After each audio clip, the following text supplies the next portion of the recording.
The U.S. House of Representatives votes this week on a major pro-life bill, the Born Alive Abortion Survivors Protection Act.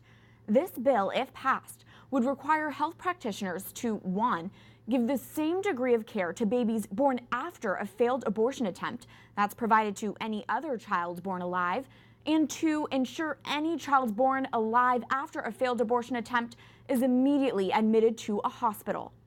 Joining us now from Capitol Hill is House Majority Leader Kevin McCarthy. Thank you for your time. Oh, thank you for having me on your show. I appreciate it. Mr. Majority Leader, why is the Born Alive Survivors Protection Act a priority for you in the House? Why this pro-life bill? Well, all life is precious, but what's most important when we had Gianna Jessen come up here and testify. So you see, her mother was pregnant with her, was 7.5 months, but the doctor told her she needed an abortion. They tried to attempt to have that, but because they weren't able to do it, we had a nurse there to call 911, get an ambulance, and she survived. Just as any other child. If they go through and try to perform an abortion and the child comes out alive, they need to do all medical procedures they can to save that life. That life is precious. And I believe that's a very important bill as we move forward. So we're going to vote on that this week and pass that out of the House. But that's not the only bill that we voted on this year. If you look at Micah's law, you look at young Micah, who did a little press conference here. When he was born after 20 weeks, he was the size of an M&M wrapper. But you look at him today, he looks like any other 5-year-old boy running around. We need to protect life and the pain that they feel at that time as well. So that was a very strong vote in the House, and we moved that over to the Senate.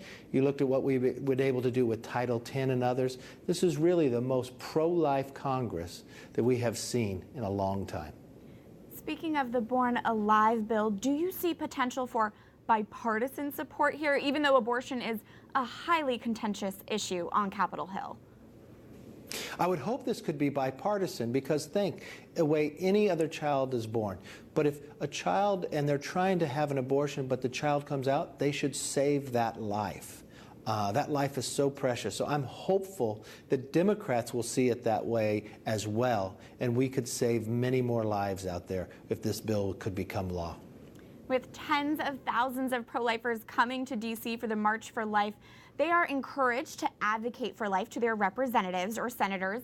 As someone on the receiving end of that advocacy, are our pro-life voices heard on the day of the march? Can pro-lifers make a profound impact here? They make a big difference when they come to the Hill. When you have the March for Life, I see thousands upon thousands come. They go see their member of Congress. They meet with her or him, and they talk about the issues. It makes a real difference. I have watched members, one from a plate, talk about issues and actually change their position to have a better understanding. And so we just have a stronger voice on the floor and a stronger ability to pass the bills that we need to save lives across America.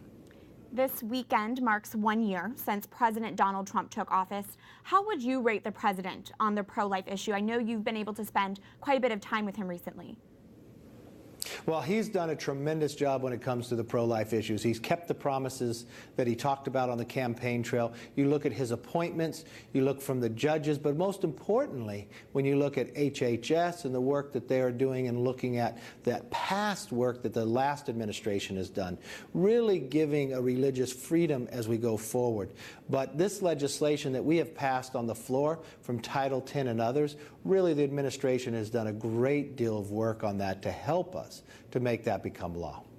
Mr. Majority Leader, you mentioned Micah's Law, also known as the Pain-Capable Unborn Child's Protection Act, which would ban abortion at 20 weeks. It passed the House late last year. Pro-lifers are hoping for a vote in the Senate. How important is this piece of legislation to you? Well, to me personally, it's critical. When you sit any time with Micah, a young 5-year-old boy, and you look and see, one, when he was born after 20 weeks, with technology today, the children can survive. But what's more importantly, the pain that they would feel if somebody went through with abortion at 20 weeks. I think when you're really looking on both sides of the aisle, this is a place that Democrats can join with us as well. And when I watch that pass the House, I think when March for Life comes through here, they should talk to their senators about this as well. And let's get that bill up on the floor, moved out of the Senate and onto the president's desk for a signature. Absolutely. House Majority Leader Kevin McCarthy, thank you for your time. Thank you so much for all the work that you do.